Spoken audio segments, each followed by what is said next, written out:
G তো একখান মুসিবত হইল দে বর্মা তো আইলতি বালাগুড়ি হরে চৌরি করি তখন আর ফ্যামিলির কিছু হজ বীজ হইল একখান চিন্তাত পড়ছি দে হজ বীজ কেঙ্গরি উজিম আর দিন অফিসত গিয়ে দে ডাস করি আর বস হদ দে হাইলালতি তত জফত নপরিব তখন তুন লাগে দে ঠ্যাং অতলত মেডিল হরে গিয়ে মানে এন চিন্তাত পড়ে গিয়ে এখন গড় কেঙ্গরি চলাইম আর হজ বীজ নাই কেঙ্গরি উজিম মানে তখন বেশি টেনশনত আসছিলাম বেশি চিন্তা করতাম আতিকে আর দেমাকর মাঝে আসে দে চিন্তা করলে দে ইয়ান সুন্দর নহব তো চিন্তা করলে যেত এত মুসিবতত ফরিত পারি তাই চিন্তা নকরি ওরে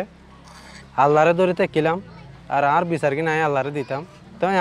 চেষ্টা করতে করতে এখন জব পাই তো ইয়ানোর মাঝে জব করি ওরে এন তো কিছু টিয়া টুয়া হামাই আর ফতি হজ বীজ যখন কি করি ভাজি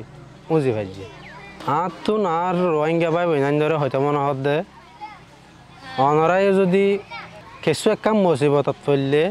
বেচা আর আমি কেন যাই গই কি রাখিবা হিম্মত রাখিবা আর চেষ্টা রাখিবা